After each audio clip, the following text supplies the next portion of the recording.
আপনি আপনার বাসার কোনো একটা ইলেকট্রিক্যাল ইকুইপমেন্টের কত টাকা খরচ হবে, অর্থাৎ ওইটা যদি আমি 1 ঘন্টা চালাই বা 5 ঘন্টা চালাই তাহলে আমার কত টাকা খরচ হবে, অথবা পুরো বাড়িতে যতগুলো ইকুইপমেন্ট আছে সবগুলো মিলায়ে কত টাকা খরচ হবে, অথবা ইন্ডাস্ট্রির এই ব্যাপারটাও যদি জানতে চান, অর্থাৎ একটা মেশিন কত টাকা খরচ করবে, অথবা পুরো মেশিন বা পুরো ইন্ডাস্ট্রি মিলে কত টাকা বিদ্যুৎ বিল আসবে, এটা জানতে হলে কিন্তু আপনাকে জানতে হবে যে হ্যাঁ ওই ইকুইপমেন্টটা অথবা পুরো বাড়ি মিলে আমার কত ইউনিট কারেন্ট খরচ হচ্ছে অথবা কত কিলোওয়াট আওয়ার খরচ হচ্ছে। কারণ 1 কিলোওয়াট আওয়ার সমান সমান 1 ইউনিট। সো এই বিষয়টা যদি বের করতে হয় বা জানতে হয় তাহলে আপনার পদ্ধতি শুধুমাত্র দুইটা। একটা হচ্ছে আপনি মিটার থেকে জানতে পারেন, বা বিদ্যুৎ বিল যদি আপনার কাছে কাগজ থাকে সেখান থেকে আপনি জানতে পারেন। অ্যান্ড দ্বিতীয় যে ব্যাপারটা হচ্ছে যে ধরে নিচ্ছি বিদ্যুৎ বিলের কাগজও নাই, মিটারও আপনার কাছে আপাতত লাগানো হয়নি, আপনি আগে থেকে ক্যালকুলেশন করতে চাচ্ছেন, অথবা মিটারের যে ইউনিটটা আসতেছে আপনি ভাবতেছেন যে এটা ঠিক আসছে কিনা, ভুল আসছে কিনা। তো সেই সকল বিষয়ে যদি কনফিউশন থাকে তাহলে আপনি নিজেই ক্যালকুলেশন করতে পারেন এবং ক্যালকুলেশন করে আপনি বের করতে পারেন যে আপনার ওইখানে কত কিলোওয়াট আওয়ার বা কত ইউনিট খরচ হচ্ছে। আর যদি আপনি ইউনিটটা বের করতে পারেন এবং পার ইউনিট প্রাইস যদি আপনার জানা থাকে তাহলে কিন্তু আপনি ওখান থেকে জানতে পারতেছেন যে আপনার ওইখানে কত টাকা খরচ হচ্ছে। তো সেই বিষয়টাই ক্লিয়ার করব আজকের এই ভিডিওতে, যেখানে আমি দুইটা সিস্টেমে আপনাদেরকে দেখাবো এবং একটা সিস্টেম খুব বেশি ইজি হবে এবং ফাইনালি আপনাদের জন্য ছোট্ট একটা গিফট থাকবে। গিফট বলতে পারেন বা আপনাদেরকে হেল্প করা বলতে পারেন, সেই জিনিসটা থাকতেছে। সো পুরো ভিডিওটা মনোযোগ দিয়ে দেখতে হবে, তাহলেই বুঝতে পারবেন যে কি করে ইউনিট বের করব এবং সেটার সাথে আপনার জাস্ট প্রাইসটা অ্যাড করে নিলেই আপনি জানতে পারবেন কত টাকা খরচ হচ্ছে। তো প্রথমেই আমরা এই বিষয়টিকে ম্যানুয়ালি একটু দেখে নিব। ম্যানুয়ালি যদি আমরা এই বিষয়টা বুঝতে পারি যে হ্যাঁ আসলে ইউনিট বের করার জন্য আমার কি কি করতে হবে বা কিলোওয়াট আওয়ার বের করার জন্য আমাকে কি কি করতে হবে, তাহলে দ্বিতীয় খণ্ডে আমরা যে অটোমেটিক একটা সিস্টেম আপনাদেরকে দেখাবো সেই সিস্টেমটা আপনাদের কাছে খুব বেশি ইজি লাগবে। সো প্রথমে এই বিষয়টাকে একটু ভালো করে বুঝুন। তো এইখানে আমরা যদি কোনো ইউনিট বের করতে চাই বা কিলোওয়াট আওয়ার বের করতে চাই, তাহলে আমাকে যেটা করতে হবে তা হচ্ছে আমাকে তিনটা বিষয় জানতে হবে। তিনটা বিষয়ের মধ্যে যেমন হচ্ছে যে মানে আমাদের তো ধরেন বাসাবাড়ি বলেন বা ইন্ডাস্ট্রি বলেন, বিভিন্ন যে ইকুইপমেন্টগুলো আমরা ব্যবহার করে থাকি সেই ইকুইপমেন্টের ওয়াট অর্থাৎ পাওয়ার সম্পর্কে আপনাকে জানতে হবে যে কোন ইকুইপমেন্টটা কত পাওয়ার নিচ্ছে। যেমন এখানে টিউব লাইট হচ্ছে 40 ওয়াট নিচ্ছে বা এরকম এলইডি লাইট 25 ওয়াট নিচ্ছে। সো এই বিষয়টা আপনাকে জানতে হবে। অ্যান্ড সেকেন্ডলি আপনাকে জানতে হবে যে আমরা ওই যে ইকুইপমেন্টটা আছে সেটা আমরা কতগুলো ব্যবহার করতেছি। অর্থাৎ বাড়িতে যেমন আমরা এলইডি লাইট কিন্তু মানে বেশ কয়েকটা, প্রত্যেকটা ঘরেই আমাদের একটা করে প্রয়োজন পড়ে। আমাদের ইলেকট্রিক্যাল ফ্যান যেটা, সেটাও কিন্তু আমাদের প্রত্যেক ঘরে প্রয়োজন পড়ে। সো ওই রকম কোয়ান্টিটি আপনাকে জানতে হবে যে আমার ওই ইকুইপমেন্টটা কতগুলো আছে। আর থার্ডলি আপনাকে যেটা জানতে হবে সেটা হচ্ছে যে এক একটা ইকুইপমেন্ট আমরা কতক্ষণ ধরে চালাচ্ছি। মানে একটা মোটামুটি আইডিয়া থাকে না যে আমরা হ্যাঁ রাফলি যে আমরা এই লাইটটা মোটামুটি 8 ঘন্টা আমরা চালাই বা 6 ঘন্টা চালাই। সো ওই রকম একটা আইডিয়া আপনাকে থাকতে হবে। সো এই তিনটা জিনিস যদি আপনার জানা থাকে তাহলে আপনার মানে আমরা খাতা কলমে ম্যানুয়ালি কিন্তু এই কাজটা করে ফেলতে পারবো। এখন ধরে নিচ্ছি যে আপনার বাড়িতে হচ্ছে টিউব লাইট আছে 2টা এবং প্রত্যেকটা টিউব লাইটের ওয়াট হচ্ছে 40 ওয়াট করে। সো আমি কি করছি, এখানে লিখছি ইকুইপমেন্টের নাম হিসেবে লিখছি টিউব লাইট এবং কোয়ান্টিটি হচ্ছে 2টা এবং কতটুকু সে কনজিউম করে, সে হলো 40 ওয়াট করে কনজিউম করে এবং আমরা মনে করেন একদিনে এটাকে 5 ঘন্টা করে চালাই। ঠিক আছে। সো আমরা এই পর্যন্ত হচ্ছে প্রত্যেকটা আগে লিখে নিব। তারপরে যেমন এলইডি লাইট হচ্ছে ধরেন আমরা 5টা ব্যবহার করে থাকি, 5টা প্রত্যেকটার ওয়াট হচ্ছে 25 ওয়াট করে এবং এটা মনে করেন যে অ্যাভারেজে আমার 10 ঘন্টা করে চলে। এরপরে হচ্ছে ফ্যান হচ্ছে আমাদের ধরেন সাপোজ 2টা আছে এবং প্রত্যেকটা ফ্যান মেবি 80 ওয়াট করে নিচ্ছে। তো এইটা আমাদের চলে হচ্ছে 8 ঘন্টা করে। ঠিক আছে। তো এরপরে হচ্ছে টিভি টিভি সাধারণত মানুষের বাড়ি একটাই থাকে, সো সেই ক্ষেত্রে আমি একটাই রাখছি। অ্যান্ড টিভির ওয়াট রাখা হয়েছে হচ্ছে 120 ওয়াট এবং এইটা আমার অ্যাভারেজে দৈনিক মনে করেন 3 ঘন্টা করে চলে। সো আমি এখানে 3 ঘন্টা লিখছি। এরপর হচ্ছে ফ্রিজ। তো ফ্রিজ তো সাধারণত আমাদের একটানা চলতেই থাকে, মানে একটানা কানেক্টেড থাকে, বাট এটা কিন্তু সারাক্ষণ চলে না। এটা যখন দরকার হয় তখন এটা লোড নেয়, আবার যখন দরকার হয় না তখন কিন্তু এটা অটোমেটিক্যালি লোড বন্ধ করে দেয়। তো ফ্রিজ তো সাধারণত একটাই থাকে, কোয়ান্টিটি হিসেবে একটাই লিখছি। অ্যান্ড হচ্ছে আমাদের এটা নিয়ে নেয় ধরেন সাপোজ 250 ওয়াট। তো যেহেতু এটা কন্টিনিউয়াসলি চলে না, সো আমরা ধরে নিচ্ছি অ্যাভারেজে 6 ঘন্টা চলে পার ডে। এরপরে হচ্ছে আয়রন বা ইস্ত্রি যেটাকে বলে, যেটা দ্বারা কাপড় চোপড় আয়রন করা হয়। সো ওইটা আমাদের একটা আছে মেবি। আর আমাদের হচ্ছে এইখানে আমরা এটাকে রাখছি হচ্ছে 1000 ওয়াট। আপনারটা বেশি হতে পারে, 1500 ওয়াট হতে পারে, 1200 ওয়াট হতে পারে, মানে কম বেশি যাই হয় আপনি সেইভাবে কিন্তু লিখবেন। তো এইটা অ্যাভারেজে আমরা ধরলাম যে দৈনিক আমাদের 2 ঘন্টা করে চলে। আর এরপর হচ্ছে মোটর এখন আপনার বাড়িতে মানে যেরকম মোটর আছে, অর্থাৎ কারো বাড়িতে 1 হর্স পাওয়ার মোটর থাকতে পারে, 2 হর্স পাওয়ার মোটর থাকতে পারে, 1.5 হর্স পাওয়ার মোটর থাকতে পারে। তো সেই হিসেবে কিন্তু আপনি লিখবেন। আমি এখানে যেমন লিখছি যে সাপোজ আমাদের হচ্ছে এটা 1 হর্স পাওয়ার একটা মোটর আছে। তো 1 হর্স পাওয়ার সমান সমান হচ্ছে 746 ওয়াট। তো 746 আমি লিখছি। এখন আপনার যদি এইখানে 1.5 হর্স পাওয়ার হইতো বা 2 হর্স পাওয়ার হইতো, তাহলে 746-এর সাথে সেই 1.5 অথবা 2 গুণ করে তারপরে কিন্তু এখানে বসাইতে হতো। সো এই জিনিসটা মাথায় রাখবেন। আর এছাড়াও হয়তো আরও কিছু ইকুইপমেন্ট আছে যেগুলো হয়তো আপনাদের মাথায় আসতেছে। আপনারা কমেন্ট করে দেন যে আপনারা কে আরও কোন ধরনের ইকুইপমেন্ট ব্যবহার করেন এবং সেইগুলোর ওয়াট কত। আমি এই পর্যন্তই দেখাচ্ছি, মানে অল্প কয়েকটা জিনিস নিয়ে দেখাচ্ছি। আপনার যদি আরও ইকুইপমেন্ট থাকে আপনি নিচে কিন্তু আরও লিখবেন। যেমন আমার মাথায় এই মুহূর্তে আসতেছে হচ্ছে ইন্ডাকশন চুলা অনেকে ব্যবহার করে থাকে, রাইস কুকার অনেকে ব্যবহার করে থাকে। তো সেই বিষয়গুলো কিন্তু আপনি এখানে লিখতে পারেন। যেমন রাইস কুকারের ওয়াটটাও কিন্তু আলাদা আলাদা হয়, কারোর 800 ওয়াট থাকতে পারে, কারোর 1000 ওয়াট থাকতে পারে, এবং ইন্ডাকশন চুলারও ওয়াট আলাদা আলাদা হয়। তো সেই বিষয়গুলো আপনারা জেনে আপনাদের কয়টা আছে এবং কত ওয়াটের সেটা কিন্তু এখানে লিখতে পারেন। আপনার কাছে কোনটা আছে এবং কত ওয়াটের সেটা কমেন্ট করে অবশ্যই জানান। তো আমরা এই পর্যন্ত জানলাম যে আমরা কোনটা কতটা ব্যবহার করতেছি এবং কোনটার ওয়াট কত, আর কোনটা হচ্ছে আমার কত ঘন্টা করে আমি চালাচ্ছি। এখন এইটা সব যখন আমাদের লেখা হয়ে যাবে তখন আমাদের কি করতে হবে, এই 3টা জিনিস আমাকে গুণ করতে হবে। অর্থাৎ 2 গুণ 40 গুণ 5। ঠিক আছে?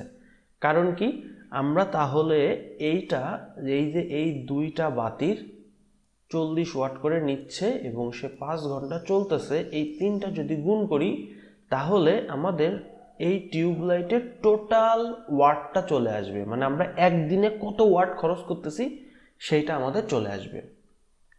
ওকে, সো এইখানে একইভাবে আমাদের প্রত্যেকটার সাথে প্রত্যেকটা গুণ করে দিতে হবে। যেমন এলইডি লাইট এখানে হচ্ছে এইটার সাথে এই 10 ঘন্টা ধরে চলতেছে, এইগুলো আমাদেরকে গুণ করে দিতে হবে। সো এইগুলো যদি আমরা গুণ করি, দেখেন আমরা একটা ফলাফল পাচ্ছি। অর্থাৎ আমাদের টিউবলাইট যদি গুণ করি তাহলে আমাদের পার ডে এটা 400 ওয়াট করে খরচ করতেছে। এলইডি লাইট সেটা আমাদের পার ডে 1250 ওয়াট করে খরচ করতেছে।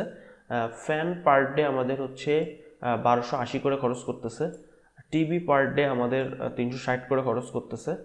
আর ফ্রিজ হচ্ছে পার ডে আমাদের 1500 ওয়াট করে খরচ করতেছে। আয়রন আমাদের 2000 ওয়াট করে খরচ করতেছে। অ্যান্ড মোটর আমাদের 1492 ওয়াট করে খরচ করতেছে। এটা হলো আমাদের পার ডে হিসাব কিন্তু চলে আসবে। এখন এইটা হলো টোটাল আমাকে একটা যোগ করতে হবে, এবং যোগ করলে আমি যেটা পাচ্ছি সেটা হচ্ছে 8282 ওয়াট। এখন এইটা কিন্তু টোটাল ওয়াট আওয়ার চলে আসছে, অর্থাৎ এর সাথে কিন্তু আমাদের এই ওয়াটের সাথে যেহেতু আমাদের ঘন্টা যোগ করা আছে সেই ক্ষেত্রে এটা কিন্তু ওয়াট আওয়ার হিসেবে চলে আসছে। এখন আমাদের টোটাল ওয়াট আওয়ার চলে আসছে। কিন্তু আমরা যদি অ্যাকচুয়াল ইউনিট পেতে চাই সেই ক্ষেত্রে কিন্তু আমাদেরকে ওইটাকে কিলো ওয়াটে নিয়ে যেতে হবে। কিলো ওয়াটে নিয়ে গেলে কিন্তু আমরা সেটাকে ইউনিটে কনভার্ট করতে পারবো, কারণ ইউনিট ইজ ইকুয়াল টু হচ্ছে কিলো ওয়াট আওয়ার। তো সেই জন্য এখানে লিখছি per day kilowatt hour সমান সমান 8.282। এটা কিভাবে আসলো, জাস্ট এই যে আমরা যে ওয়াট আওয়ারটাকে বের করছি এইটাকেই জাস্ট 1000 দিয়ে ভাগ করে দিতে হবে। ভাগ করে দিলেই কিন্তু আমাদের এটা চলে আসবে। সো যেহেতু এখানে 3টা জিরো আছে, তো এই 3টা সংখ্যার আগে যদি পয়েন্ট দিয়ে দিই তাহলে কিন্তু আমাদের হয়ে যাচ্ছে। সো এইভাবে আপনাকে হচ্ছে পার ডে কিলোওয়াট আওয়ার বের করে ফেলতে হবে। অ্যান্ড এইখানে হচ্ছে টোটাল মান্থলি ইউনিট কিন্তু আমি রাখছি। এখন মান্থলি ইউনিট হচ্ছে যেই মাস যত দিনে যায় সেইটা কিন্তু আপনাকে এর সাথে গুণ করতে হবে। যেমন যদি ফেব্রুয়ারি মাস হয় তাহলে আপনি 28 দিন গুণ করবেন, যেই মাসে যত দিন আছে সেই দিন দিয়ে আপনি যদি গুণ করেন তাহলে আপনি মান্থলি টোটাল যে ইউনিটটা আছে সেটা কিন্তু পেয়ে যাবেন। সো কিভাবে ম্যানুয়ালি এটা বের করতে হয় সেটা আপনারা নিশ্চয়ই বুঝতে পারছেন। এখন আমি আপনাদেরকে একটা সহজ জিনিস দেখাবো যেটার মাধ্যমে আপনারা খুব সহজেই বের করতে পারবেন, আপনাকে মানে হাতে করে ক্যালকুলেশন করা লাগবে না।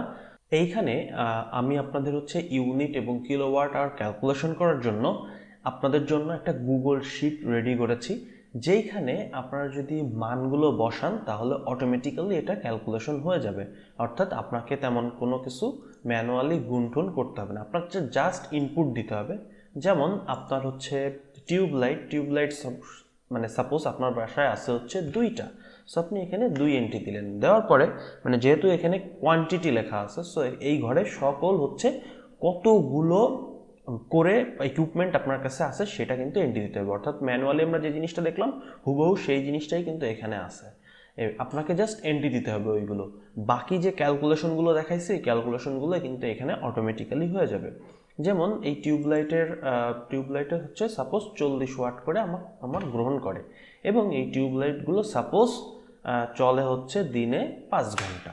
ওকে, দেখেন আমি যখন বসাইছি তখন কিন্তু অটোমেটিক্যালি এটি কিলোওয়াট আওয়ারে কিন্তু এখানে চলে আসছে।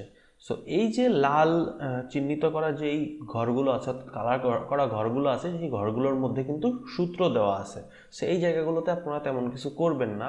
সো ধরে নিচ্ছি এলইডি লাইট আমাদের আছে হচ্ছে 5টা, অ্যান্ড প্রত্যেকটা 25 ওয়াট করে, আর চলে হচ্ছে অ্যাভারেজে 10 ঘন্টা। ওকে, দেখেন প্রত্যেকটা বসানোর সাথে সাথে কিন্তু অটোমেটিক্যালি এগুলো ক্যালকুলেশন হয়ে যাচ্ছে। অ্যান্ড ফ্যান আছে আমাদের সাপোজ 2টা, আমাদের এটা নেয় হচ্ছে 80 ওয়াট করে, অ্যান্ড এটা চলে হচ্ছে দিনে সাপোজ 8 ঘন্টা, অটোমেটিক্যালি হয়ে যাচ্ছে। সো টিভি আছে আমাদের একটা, টিভি নেয় হচ্ছে সাপোজ 150 ওয়াট, অ্যান্ড এটা হচ্ছে চলে অ্যাভারেজে সাপোজ 3 ঘন্টা।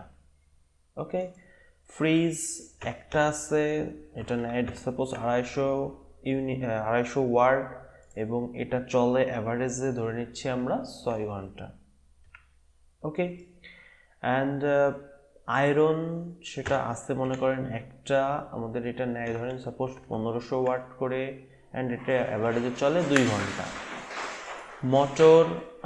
মোটর আমাদের এইখানে যেমনটা আগে বলছি যে আপনাদের যেই মানে ওয়াট আছে, অর্থাৎ মোটরে যেই ওয়াটটা নেয়, যত হর্স পাওয়ারের মোটর সেটা সেই হিসেবে কিন্তু এইখানে ওয়াটটা বসাইতে হবে। সো আমাদের মোটর আছে সাপোজ এক হর্স পাওয়ারের মোটর, সেক্ষেত্রে আমরা 746 ওয়াট এখানে বসাইলাম, অ্যান্ড এটার দিনে মনে করেন চলে 3 ঘন্টা। সাপোজ আমার কাছে রাইস কুকার আছে, তাহলে রাইস কুকার লিখলাম, অ্যান্ড এটা আমার কাছে আছে সাপোজ একটা, এবং রাইস কুকারটা নেয় সাপোজ 1000 ওয়াট, এবং এটা দিনে মনে করেন চলে, আমি 3 বার চালাই, 3 ঘন্টা করে চলে। সো এইখানে অটোমেটিক্যালি কিন্তু সবগুলো চলে আসছে। সো এখানে দেখেন পার ডে ইউনিটও কিন্তু বের হয়ে আসছে, এবং মান্থলি ইউনিটটাও কিন্তু বের হয়ে আসছে। তো এই ছিল সহজ সিস্টেম আপনাদের জন্য। আর থার্ডলি যেটা, বাট নট দ্য লিস্ট, সেটা হচ্ছে এই গুগল ডকের লিঙ্কটা আমি আপনাদের সাথে ডিসক্রিপশন বক্সে শেয়ার করে দিয়েছি অলরেডি। তো ওইখান থেকে গিয়ে আপনারা এই গুগল ডকটা আপনাদের মতো করে ইউজ করতে পারেন। আপনারা চাইলে এখানে এই অপশনে গিয়ে এখান থেকে ডাউনলোড করে নিতে পারেন এক্সেল হিসেবে, এবং আপনাদের মতো করে কিন্তু সেটা ব্যবহার করতে পারেন। এই সকল জায়গায় সূত্র বসানো আছে, আপনি খালি ইকুইপমেন্টের নাম, কোয়ান্টিটি এবং কত ওয়াট করে নিচ্ছে আর কত ঘন্টা করে চলে সেইগুলো এন্ট্রি দিবেন, বাকি সবগুলো কিন্তু অটোমেটিক্যালি হয়ে যাবে। আশা করছি পুরো ভিডিওটি দেখে আপনারা এতক্ষণে ক্লিয়ার হয়ে গেছেন কিভাবে আপনারা কিলোওয়াট আওয়ার অথবা ইউনিটটা বের করে নিতে পারেন। সো এই কিলোওয়াট আওয়ার বা ইউনিটের সাথে আপনার যেখানে যেই কস্ট থাকে, অর্থাৎ একটা বাংলাদেশে একটা জায়গায় তো একরকম কস্ট থাকে, সো ইউনিট প্রাইসটা যদি আপনার জানা থাকে জাস্ট আপনি সেই ইউনিট প্রাইসটা দিয়ে গুণ করে দিতে পারেন। হ্যাঁ, তবে এইখানে কিছু শর্ত আছে। বিদ্যুৎ কোম্পানি কিন্তু বিভিন্ন ইউনিটের উপর বিভিন্ন ধরনের চার্জ করে থাকে। তো সেই অনুসারে যদি কোনো ভিডিও আপনারা চান যে সেই অনুসারে বুঝাইতে হবে, তাহলে অবশ্যই কমেন্ট করে জানাতে পারেন। আর এই ভিডিওতে যেই শিটটা, গুগল শিটটা আমি দেখাইছি, সেটা কিন্তু অবশ্যই আমি ডিসক্রিপশন বক্সে দিয়ে রাখতেছি এবং আপনারা চাইলে পিন কমেন্টেও দিয়ে রাখতেছি। সো যদি পিন কমেন্টে চান তাহলে অবশ্যই কমেন্ট করে আমাকে জানান, আমি সেটা দিয়ে রাখবো, কোনো সমস্যা নেই। সো আশা করছি ভিডিওটি ভালো লেগেছে। ভিডিওটিতে অবশ্যই একটা লাইক দিয়ে দেবেন, আর আপনার কমেন্ট আমাকে অনেক বেশি ইন্সপায়ার করে।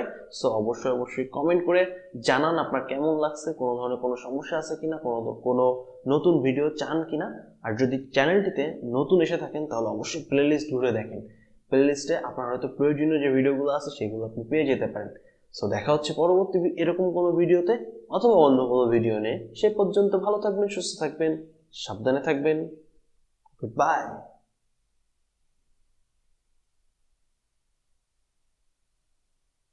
দেখছিলাম যে মানে যেটা রেকর্ডিং করতে দিছি রেকর্ডিংটা ঠিক মতো হচ্ছে কিনা, এই আর কি। Anyways, good bye.